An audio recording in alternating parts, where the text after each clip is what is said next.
Hey again YouTube, this is Dr George Welsh, also known as At11 on the Union server on City Heroes, and we're continuing with the last batch of characters that I essentially have on the server before the game's shut down on Saturday.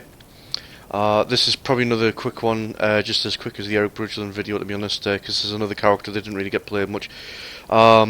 This is Dr Philip Rae, and if I mention that the supergroup is the Ghoul Hunters, and this is a beam rifle time manipulation corruptor, but the beam rifle being the operative word, and you look at the backpack, you can probably guess what that character was supposed to be mimicking. Yeah, there's a little shout out to the hoverboard temp travel powers it was referred to that I actually bought. Yeah, this character was simply made because someone I used to play with basically badgered me when I came back. I came back home from work, got in line on Skype, and it was right. Make sure you got points, otherwise you get your wallet. Beam rifle time manipulation and hoverboards come out, so go buy them. It's like, okay, yeah. Yeah, didn't really have a well, I was probably going to pick up hoverboard because I was kind of interested in that, but I don't think I was really up for getting beam rifle and time manipulation. Didn't really have anything in mind to actually use it. It might have been something I might have delved into if I could come up with something, but I was kind of suckered into it. Although I originally didn't make this character as Dr. Philip Rae, it was actually the distant son of Leon Tasker or something, or at least descendant, if anything, that essentially time travel back, and that quickly, you know, died the death because I thought that's a bit crap, to be honest. So I think they had the idea of just making a team full of Ghostbusters knockoffs. So because as you'll be able to notice, the beam rifle could be recolored to make it look like the proton stream very easily. So I'm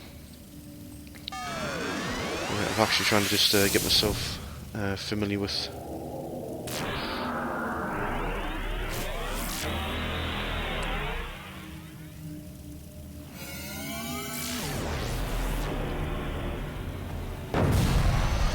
Yeah, it's been a while since I played time manipulation, I think, but see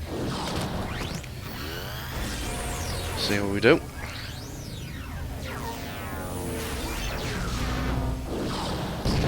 So yeah, I think the idea was just to make some Ghostbuster-like characters, and then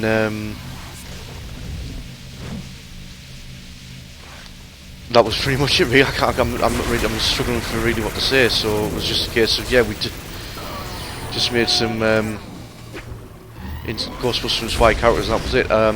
I think the idea for just going time manipulation was it came out at the time, and I just gave it a go, and I tried to colour it to give it a sort of like slime look, almost.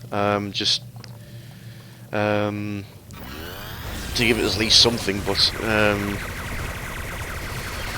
yeah, otherwise it was not really a character that I'd put any thought into, really. So yeah, I think it was just there. So I did get it to 50, but you know, that was pretty much it. Beam rifle was no, it seemed okay. It was, I think it was a lot more fun when it first came out, and essentially you could have like near team full of beam rifle. It's not a particularly massively strong set by any stretch of the imagination, but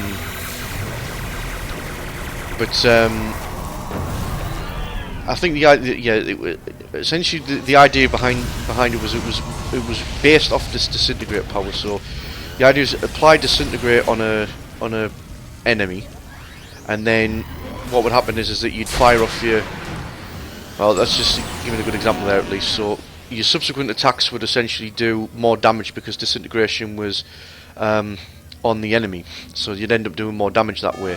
It had a chance to spread to nearby enemies as it did with that one, so of course you end up with a situation where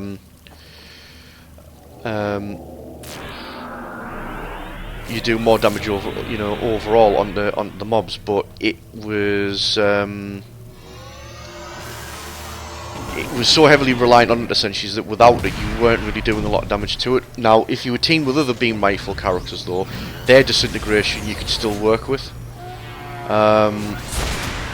So someone else that actually puts on disintegration, it would still count if you would fire at them as well, and it also would count as spread as well. So you could end up in a situation where essentially the disintegration spread is on the entire mob because everyone's done enough to, you know, get it across really. So I mean, really speaking, after that it was just a case of you never really got many situations where you had you know, entire teams full, as it were, of beam rifle characters. So it just, you know, on its own, I think it I don't know, I think for some people it probably worked better. I don't really know, I never really played it enough to really get a judge of it anyway, so I'm sure other people would say that actually it worked out pretty well. It was a nice balanced blaster set or corruptor set, and it worked given the situation. I think time manipulation was pretty good though, as a essentially time manipulation I think would best be described as the jack of all trades. So it wasn't really a out and out debuffing of enemies or buffing of you know, your allies essentially. It seemed to just like have a little bit of everything, where it would do, you know, holds, debuffs, and buffs of your allies and whatnot, but nothing that it would excel in anything in particular. So it's just like a general sort of you know, buff and debuff set and control. So I think it was pretty good actually.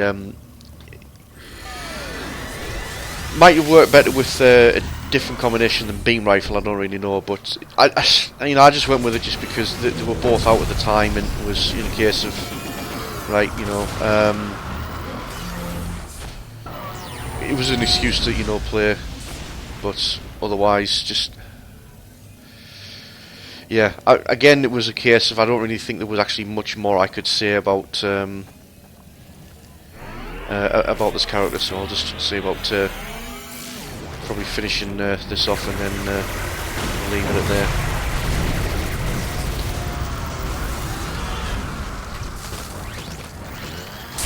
I'm actually taking on a automated doppelganger in this case, so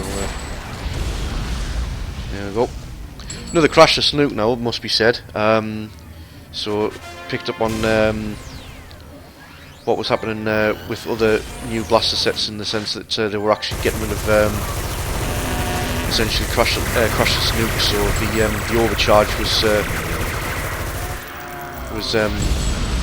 obviously didn't drain your endurance madly, although I think what would happen though is that it didn't actually do massive damage on the person you hit it at. It was mostly there just to damage on the rest of the mob, and then you still had to do everything else. You know, still fire off your other attacks on the person you actually originally targeted to actually put them down. Although obviously applying disintegration helped a bit anyway. So, but yeah, that was pretty much it. Not much more to add. I'll leave it at there. So yeah, that was beam rifle time manipulation. Not a character I'm really going to miss entirely. I'd much rather wait to see if they're actually going to come out with a new Ghostbusters game following the 2009 one, which I thought was really good, and actually have a multiplayer aspect to that. Really, so there we go. I'll probably leave it at there. Not much more to tell on beam rifle and time manipulation. So there we go. Move on to the